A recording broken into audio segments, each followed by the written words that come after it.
Bab 113. Kondisi pikiran yang seimbang. Ketika beberapa ribu kelompok kuat maju, sebagian besar dari mereka melakukannya dalam kelaparan ekstrim. Terutama karena itu adalah awal musim dingin. Mereka yang tidak makan sangat dingin. Pada saat ini tahun, sayuran liar mulai layu. Bahkan tanaman sekuat dompet Separd sudah mulai layu. Masa yang melarikan diri menjelajahi pinggir jalan ketika mereka maju. Mencari apa saja dari tanaman, kulit pohon, dan akar pohon untuk dimakan. Pada awalnya, orang-orang dari benteng masih mempertahankan martabat mereka. Tetapi sekarang karena lapar ini, mereka menjatuhkan apapun yang tersisa. Sebaliknya, itu Ren Xiaosu dan perusahaan yang tidak merasa stres. Mereka sudah makan hal-hal seperti itu selama ini. Ketika sayuran liar dimakan mentah, mereka terasa pahit. Mereka akan meninggalkan aftertaste astringen. Beberapa orang muntah setelah memakannya karena tubuh mereka tidak bisa menangani makanan seperti itu. Namun, beberapa orang bahkan lebih disayangkan. Mereka akhirnya jatuh ke tanah dan mulai berbusa di mulut mereka setelah makan beberapa makanan tak dikenal yang mereka temukan. Tidak ada yang peduli dengan orang-orang ini yang jatuh ke tanah. Semua orang berjalan melewatinya dengan acuh tak acuh dan terus maju. Seolah-olah mereka adalah sekelompok tubuh tanpa jiwa. Hanya Ren Xiaosu yang berhenti di jalurnya. Dia memandang seseorang yang telah jatuh dan berkata kepada Yan Liuyuan. Ini adalah gejala memakan akar pulsatila 1, yang biasa saya sebut seledri liar atau racun ginseng. Daun tanaman ini terlihat persis seperti daun seledri. Jika keliru dimakan, orang itu akan menunjukkan tanda-tanda mual, muntah, tangan dan kaki dingin, dan kelumpuhan anggota badan. Dalam kasus yang serius, bahkan dapat menyebabkan kematian. Petik 2. Jiang Wu, yang mengikuti dengan tenang, memperhatikan apa yang dia katakan.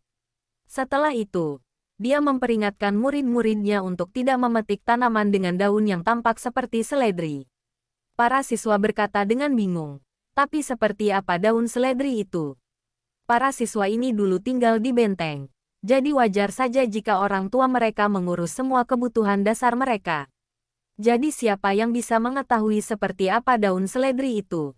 Setelah beberapa ribu pelarian melewatinya, jalan yang mereka ambil tampak seolah-olah telah dikerumuni oleh belalang.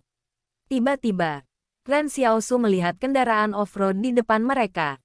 Bukankah itu kendaraan Luolan? Mengapa itu ditinggalkan di sana dengan sendirinya?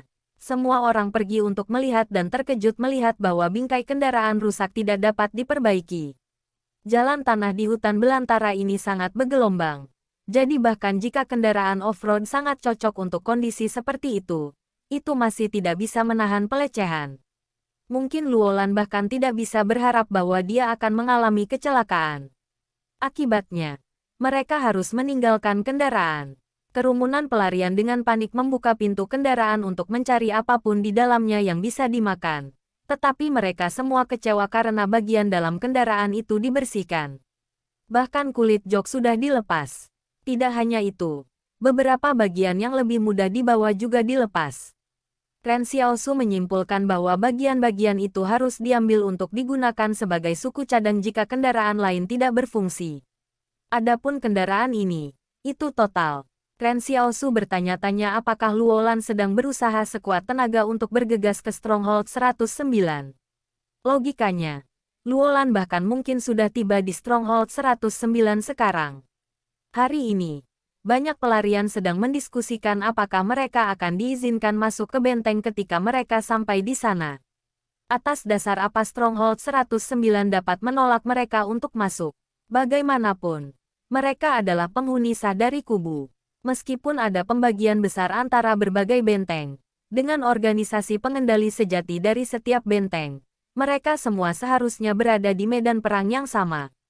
Beberapa dari orang-orang ini juga mengatakan bahwa mereka mungkin tidak akan diizinkan masuk. Mereka berasal dari benteng 113, yang dikendalikan oleh konsorsium King. Tetapi Stronghold 109, yang mereka tuju, dikendalikan oleh konsorsium Li. Jika mereka menolak untuk membiarkan mereka masuk, benar-benar tidak ada yang bisa mereka keluhkan. Ren Xiaosu berpikir orang-orang penting dari konsorsium seperti Luolan mungkin tidak perlu memikirkan apakah mereka akan diizinkan masuk ke benteng. Setelah semua, konsorsium Li masih harus memberikan beberapa wajah kepada konsorsium King. Tetapi untuk orang lain, akan sulit untuk mengatakan di mana mereka akan berakhir. Mereka terus bergerak, namun tidak lama kemudian, Ren Xiaosu melihat lagi truk pengangkut militer yang diparkir sendirian di jalan. Namun kendaraan lain rusak. Semua orang berjalan lebih dekat dan menyadari bahwa bannya kempes. Apakah mereka tidak punya ban cadangan? Ren Xiaosu bertanya-tanya. Ketika truk pengangkut militer melewati Ren Xiaosu, dia melihat truk itu penuh dengan tentara. Jelas, mereka telah membebani truk dengan terlalu banyak orang. Jika ada lagi kendaraan mereka yang mogok, Ren Xiaosu berpikir mungkin akan sangat sulit bagi Luolan untuk sampai ke Stronghold 109. Tetapi semua orang sangat gembira saat melihat kendaraan yang rusak ini. Ketika Luolan dan orang-orangnya melaju seperti angin, para pelarian semua berpikir tentang apa yang memberi mereka hak untuk bepergian dengan kendaraan sementara semua orang harus berjalan. Tapi sekarang semuanya baik-baik saja. Keadaan pikiran mereka kembali seimbang.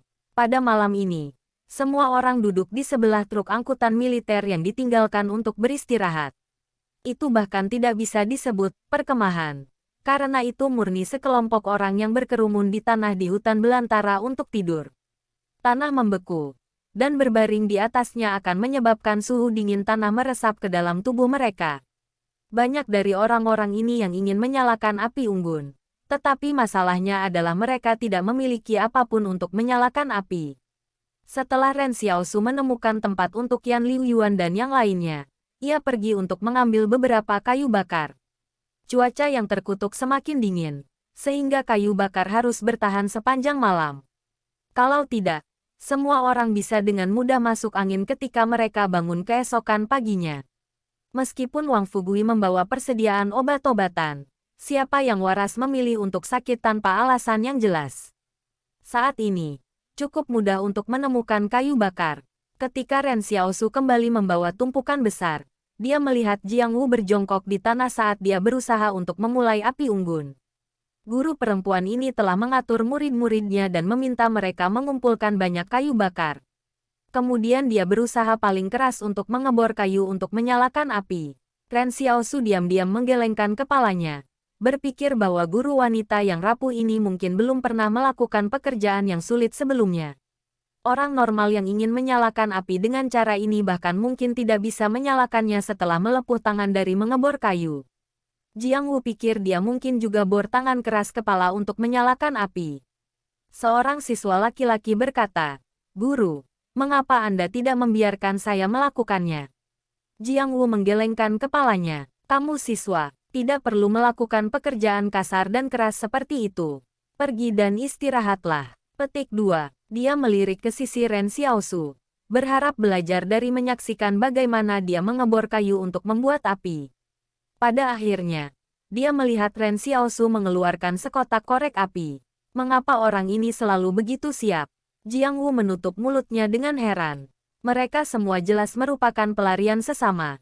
Tetapi mengapa dia merasa bahwa kelompok Ren Xiaosu membuatnya jauh lebih mudah daripada yang lain? Ketika Ren Xiaosu menyalakan api, itu menambahkan warna hangat ke kegelapan tempat perkemahan. Cahaya bulan yang sebelumnya dingin juga diberi sentuhan kehangatan. Tentu saja, bukan hanya Ren Xiaosu yang berhasil menyalakan api unggun di perkemahan. Beberapa perokok juga membawa korek api. Tetapi ketika beberapa wanita pergi ke mereka untuk meminta meminjam api mereka, permintaan lancang dibuat dari mereka. Sudah berapa lama sejak mereka lolos dari bencana? Jadi siapa yang mungkin menyerahkan diri hanya untuk memulai api unggun? Jiang Wu ragu-ragu untuk waktu yang lama sebelum berjalan ke daerah Ren Xiaosu. Xiao Yu dan yang lainnya sedang mengobrol ketika dia melihat Jiang Wu berhenti untuk melihatnya. "Bisakah saya?" Jiang Wu bertanya dengan hati-hati. "Bisakah saya meminjam api Anda? Saya dapat menawarkan Anda kayu bakar sebagai gantinya." Petik 2. "Tentu," kata Xiao Yu sambil tersenyum. "Tidak perlu memberi kita kayu bakar. Kami sudah cukup." Petik 2. "Terima kasih," Jiang Wu berkata dengan agak bersemangat. "Terima kasih banyak." Dia berlari kembali ke daerahnya dan membawa beberapa kayu bakar. Kemudian dia menggunakan api unggun Ren Xiaosu untuk menyalakannya. Para siswa semua menonton seperti kawanan anak burung yang bersemangat menunggu untuk diberi makan. Bab 114. Sage hebat setara dengan surga. Ketika Jiang Wu memulai api unggun mereka, semua siswa berkumpul untuk kehangatan. Tubuh mereka menjadi sangat dingin. Jari tangan dan kaki mereka membeku. Tiba-tiba, dua pria parubaya berdiri dan berjalan ke kelompok Ren Xiaosu. Tapi sebelum mereka bisa mendekati mereka, Xiao Yu sudah memberi mereka jawaban. Tidak, yang dingin. Kedua pria parubaya itu dengan marah kembali ke tempat asal mereka. Bertanya-tanya mengapa ada perbedaan besar dalam sikap mereka terhadap pria dan wanita. Kakak Xiao Yu cukup asertif, kata Yan Liu Yuan sambil tersenyum. Dia menirukan nada suara kakak Xiao Yu dan berkata dengan dingin, "Tidak. Apa yang kamu tahu?" Xiao Yu tersenyum dan memutar matanya ke arahnya. Guru yang bernama Jiang Wu itu tampak baik dan orang yang baik. Kedua lelaki itu memiliki pipi untuk menunggu seorang wanita memberikan teladan bagi mereka sebelum mereka maju untuk meminta bantuan. Mereka gagal seperti pria. Selain itu, Jiang Wu telah berusaha sangat lama untuk menyalakan api dengan mengebor kayu. Dia hanya datang untuk meminjam api kita ketika dia tidak punya pilihan. Adapun yang lain, mereka hanya tahu untuk menerima buah dari kerja keras kita dan bahkan tidak ingin melakukan upaya apapun untuk bertahan hidup. Petik 2. Ketika Xiao Yu mengatakan ini, dia sengaja mengangkat suaranya. Sekelompok pria di sekelilingnya sangat malu. Kemudian dia tersenyum pada Ren Xiaosu dan berkata, "Saya hanya berani berbicara lebih keras karena Anda ada di sekitar. Jadi, apa pendapatmu tentang gadis itu?" Petik 2. Ren Xiaosu bingung. "Apa yang kamu bicarakan? Berhenti bermain bodoh." Xiao Yu terkikik. "Meskipun dia terlihat sedikit lebih tua darimu, seorang istri yang matang memastikan kehidupan yang menyenangkan. Selama dia orang yang baik, itu cukup bagus." Petik 2. Baiklah. Baiklah. Kakak Xiao Yu. Ren Xiaosu tidak tahu apakah harus tertawa atau menangis. Makan saja. Saat ini, Jiang Wu sedang duduk di sekitar api unggun dengan murid-muridnya. Dia menghibur mereka. "Semuanya, tidur nyenyak malam ini. Aku punya jepit rambut yang bisa kalian gunakan untuk melepuh di kakimu sebelum tidur." Petik 2. Semua siswa terdiam. Seorang siswa perempuan menunduk dan berkata, "Terima kasih, guru. Sebenarnya, Anda tidak harus melakukan semua hal ini untuk kami. Kami tidak lagi di sekolah." Petik 2. Apa yang kamu katakan? Jiang Wu menyela. "Aku gurumu. Jadi aku harus dengan aman membawa kalian ke benteng." "Guru, aku rindu rumah. Aku sangat merindukan orang tuaku. Aku bertanya-tanya di mana mereka sekarang." Para siswa mulai menangis ketika mereka melanjutkan. Tidak sampai saat ini bahwa kesedihan mereka dari bencana akhirnya dilepaskan. Ketika seseorang mulai menangis, orang-orang di sekitar mereka juga mulai menangis. Ini menular. Orang-orang yang melarikan diri dari benteng semuanya menangis. Dan semua orang tidak bisa tidak merasa sedih. Mereka benar-benar kehilangan segalanya. Hanya Ren Xiaosu dan teman-temannya yang duduk di antara kerumunan orang menangis dengan wajah tercengang. "Bro, haruskah kita menangis juga?" Yan Liu Yuan bertanya dengan lemah lembut ketika dia melihat sekelilingnya. "Tidak apa-apa. Kita tidak perlu menangis," kata Ren Xiaosu dengan kata-kata. Tiba-tiba, langkah kaki dan beberapa suara datang dari cara mereka datang. Mereka mendengar seseorang di sana berteriak, "Lihat, ada cahaya api. Pasti ada yang selamat." Petik 2. Ren Xiaosu berbalik dan terkejut melihat seorang pria muda berlari ke arah mereka dengan beberapa lusin orang. Pria muda itu berteriak dengan gembira, "Lihat, apa yang aku katakan padamu. Saya bilang saya akan membawa kalian semua ke yang lain, bukan?" Petik 2. Ren Xiaosu agak bingung. Kelompok orang ini juga pasti telah melarikan diri dari benteng, kan? Mengapa mereka baru saja mengejar? Ketika pemuda itu datang ke kelompok yang lebih besar, seseorang bertanya, "Apakah kalian juga melarikan diri dari benteng?" "Saya ingat bahwa orang-orang di belakang kami telah dicegah melarikan diri oleh serangga aneh itu, bukan?" Petik 2. Seseorang menjawab, "Itu semua berkat Chen Wudi. Dia adalah orang yang membantu membuka jalan sehingga kita bisa melarikan diri. Oh ya, dia makhluk supernatural. Petik 2. Pria muda yang bernama Chen Wudi itu berkata dengan gembira. Itu adalah sesuatu yang harus saya lakukan. The Great Sage Equal to Heaven akan menundukkan semua iblis dan monster untuk melindungi orang-orang. Petik 2. Ren Xiaosu berpikir. Apa-apaan ini? Dia mengambil pandangan yang lebih baik dan merasa pakaian Chen Wudi tampak sedikit aneh. Ada beberapa kata yang tertulis di bagian dada dari pakaian bergaris-garis biru dan putih yang dia kenakan. Rumah sakit psikiatrik Srong 113 No. Apa? Orang ini adalah pasien jiwa. Petik 1. Ren Xiaosu pernah mendengar judul Sage Besar Setara dengan Surga sebelumnya. Dulu ada satu set buku di sekolah yang disebut Journey to the West yang bisa dipinjam siswa. Ada juga bar yang beroperasi sebelum alkohol dilarang. Pendongeng di bar suka bercerita tentang Zhao Zilong dari 3 kerajaan, yang dituntut melalui pasukan Cao Cao 7 kali di pertempuran Changban 1, dan juga dari Sage Besar Setara dengan Surga, Sun Wukong, yang mendatangkan malapetaka di surga. Istana Zhang Jinglin telah mengatakan bahwa mereka adalah bagian dari 4 novel klasik hebat dan harta karun umat manusia. Ada juga 2 novel bernama Dream of the Red Chamber dan Water Margin. Tetapi pendongeng tidak pernah sekalipun menceritakan mimpi kamar merah.